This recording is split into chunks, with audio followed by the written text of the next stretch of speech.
Welcome to Kaywon Action Star, and it's good to have you back here. Watch this. Show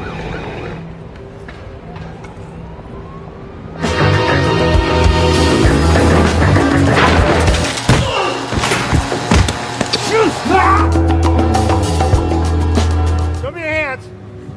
Free. Don't move. Excuse me, Deputy Cross, and these guys you're about to meet are not federal agents. So, upstate New York, Mallory Kane, an operative working for a private government contractor, walks into a quiet diner and picks a seat toward the back. Moments later, a car pulls up outside, and her colleague, Aaron, another operative, steps inside. He slumps into the seat across from her, reeking of alcohol, and wastes no time getting to the point. He tells her they have orders and she needs to leave with him immediately. Mallory refuses, she wants answers first. But Aaron isn't interested in explaining anything. Without warning, he lunges at her. As the fight breaks out, stunned customers rush to separate them, giving Mallory just enough time to gain the upper hand. She swiftly disarms Aaron and knocks him out cold. Grabbing her things, she turns to one of the onlookers, Scott, and demands his car keys. With no other choice, Scott hands them over, and she speeds off with him in tow. As they drive, Scott helps her patch up a wound on her arm. Curious about Aaron, he asks if they were a couple, but she quickly shuts that down. She tells him she works for a government contractor, and Scott seems impressed. A week earlier, in Washington, D.C., Kenneth, the director of the firm Mallory works for, meets with CIA agent Koblenz and another operative, Rodrigo. They discuss a mission in Barcelona to rescue a kidnapped journalist, Jiang. The CIA insists Mallory be part of the mission, knowing she's the best at what she does, despite Kenneth's reluctance. Upon arriving in Barcelona, Mallory meets Rodrigo, who pries about her history with Kenneth. She brushes him off, saying it's strictly business. Soon after, Aaron joins them, and they wait for their other teammates, Victor and Gina, to strategize. The mission plan is simple: identify the captors, track them, and rescue Jiang. As they prepare, Aaron expresses concerns, suggesting they need more people, but Mallory and the rest of the team are confident they have things under control. The following day, they wait until their target leaves the holding location before making their move. Armed and ready, they storm the building, grabbing Jiang and heading out. But things go south when their main suspect unexpectedly returns, guns blazing. A street shootout erupts. Mallory chases the suspect through the city, weaving through alleys and rooftops until she finally catches him and takes him down. With the mission complete, they hand Jiang over to Rodrigo's team. Aaron questions why she bothered going after the suspect when they already had the hostage. Mallory simply responds that she doesn't like loose ends. Back in the States, Mallory is at home when she receives a package, a book written by her father, John, a former soldier. Before she can relax, there's a knock at the door. Gun in hand, she cautiously checks, only to find Kenneth standing there. He's been trying to reach her, but she hasn't been answering. She tells him she needs a break, she's taken on 3 missions in 2 weeks. Kenneth doubts she even knows how to take a break. He pitches her a new job, an MI6 request. One of his operatives, Paul, has gotten close to a French target named Studer in Ireland. They need her to pose as Paul's wife for the mission. Kenneth assures her it's an easy job, 2 days in and out. Reluctantly, Mallory agrees. Arriving in Dublin, she meets Paul at the airport. Slipping into their fake relationship effortlessly, they check into a hotel, unpacking their gear, guns, cash, surveillance devices. While Paul showers, Mallory hacks into his phone, installing a tracker just in case. Meanwhile, Paul snoops through her belongings, stumbling upon her brooch. That night, dressed for an upscale gathering, they head to a private estate where Studer is hosting a party. Mallory feels out of place in the lavish setting, she's more comfortable in combat boots than cocktail dresses. While getting drinks, she notices a man staring at her as if he recognizes her. Studer soon makes his entrance, casually mentioning his sudden plans to travel abroad the next day. He invites them to join him, all expenses paid. Paul steps away to speak privately with Studer. Mallory, tracking his phone, sees he's left the building. She discreetly moves to a window and spots Paul and Studer deep in conversation. Studer refers to Paul as Richard, hinting at deception. Mallory plays along, pretending to be tipsy. As she snoops further, she stumbles upon a horrifying sight, Zhang's lifeless body, her brooch key lodged in his hand. Alarm bells ring in her head. Something is very wrong. Paul calls, asking where she is. She lies, saying she's in the restroom. He insists they leave immediately. Back at the hotel, Mallory removes her heels before stepping inside. As she suspected, Paul attacks her. A brutal fight breaks out.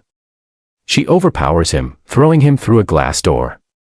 When he reaches for his gun, she moves faster, choking him unconscious before silencing him with a single shot, using a pillow to muffle the sound. Catching her breath, she searches his phone and redials a missed call. Kenneth answers, expecting Paul. When he hears nothing but silence, he realizes it's Mallory. She hangs up and immediately calls her father, warning him that things have gone sideways. He tells her to be careful. Leaving the hotel, she notices a man across the street shadowing her. A car creeps by, slow and deliberate. She keeps up a steady pace. Just as the man falls and step behind her, she suddenly takes off, sprinting across the street and into a parking garage. She ditches her phone on a random car before slipping back onto the street. Cutting through a fast food joint, she maneuvers her way to a hidden alley just in time to see her pursuers storm past, searching for her. Hailing a cab, she manages to evade them.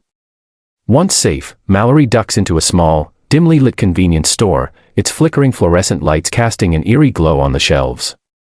The place is nearly empty, save for a tired-looking cashier who barely glances up as she steps inside.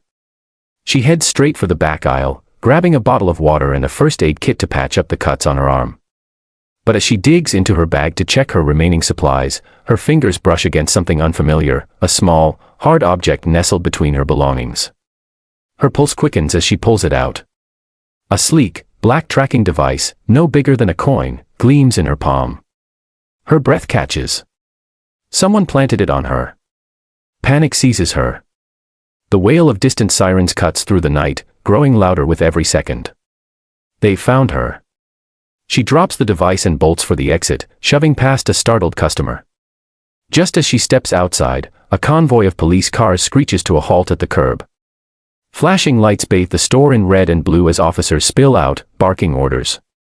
Heart pounding, Mallory ducks her head and plunges into the crowded sidewalk, weaving between pedestrians. She makes a sharp turn down a narrow alley, slipping into the rear entrance of a hotel just as the police swarm the block. Inside, the air is thick with the scent of polished wood and fresh linen. A well-dressed concierge barely spares her a glance as she strides past the check-in desk. But she knows she doesn't have long. Within minutes, the police will realize she's not in the store and begin a thorough search of the area. Her only option is up. A commotion erupts in the lobby as the police storm in, securing every exit. Mallory sprints for the stairwell, skipping steps 2 at a time. She hears boots pounding behind her as officers begin their pursuit. The higher she climbs, the hotter the air becomes, sweat beading on her brow. Reaching the top floor, she bursts through the heavy metal door leading to the rooftop. A gust of wind whips her hair as she takes in the dizzying drop below. There's no time to hesitate. With a deep breath, she sprints toward the edge and leaps. The gap between the buildings is wider than she anticipated. For a split second, she's weightless, suspended in the air. Then, her fingertips barely catch the ledge of the adjacent rooftop. She grits her teeth, muscles straining as she hauls herself up just as the officers reach the edge behind her. Gunshots crack through the night, but she's already rolling out of sight. She doesn't stop moving, vaulting over vents and ducking beneath piping. But when she reaches the far side of the building, she peers down and curses under her breath. The ground floor is crawling with cops, their radios crackling as they coordinate the search. Thinking fast, she jimmies open a nearby window and slips inside. It's a dimly lit office. She barely has time to take in her surroundings before footsteps echo in the hallway. The door swings open, and 2 officers step inside. Mallory doesn't wait. She lunges, using the element of surprise. A sharp elbow to the first officer's throat sends him staggering back, while she delivers a precise kick to the second, sending him crashing into the desk. Before either can react, she slams one into the other, knocking them unconscious in a swift, fluid motion. Wasting no time, she peeks through the window and spots a row of rooftops leading toward the street. She climbs out, racing across the skyline. But as she descends an old fire escape, the rusted metal gives way beneath her grip. She plummets. The impact slams the breath from her lungs. Pain explodes through her ribs as she rolls across the pavement. Dazed but still conscious, she drags herself up, gritting her teeth against the pain. A nearby car sits idling, its driver distracted by the commotion. Seizing the opportunity, she yanks a hoodie from the back seat, shrouding herself in its oversized fabric. With her head down, she limps through the sea of onlookers. The blockade is only yards away. A deep breath. A slow, steady pace. She slips past the officers unnoticed, vanishing into the city. Wasting no time, she hails a cab and sinks into the back seat, every muscle in her body screaming from the chase. The docks, she tells the driver, her voice hoarse. As the cab weaves through the neon-lit streets, she pulls out her phone with shaky fingers and dials Rodrigo. The call connects. "Rodrigo," she says, keeping her voice low. "Did you sell me out? Or was it Kenneth?" There's a long pause. Too long. Then, without a word, Rodrigo hangs up. A cold dread settles in her chest. She can't trust anyone. As the cab nears the port, she slips the driver a few bills. And steps out. The salty air fills her lungs as she moves toward the shipping yard, her steps silent against the damp pavement. Cranes loom overhead like steel giants, their skeletal frames casting long shadows under the moonlight.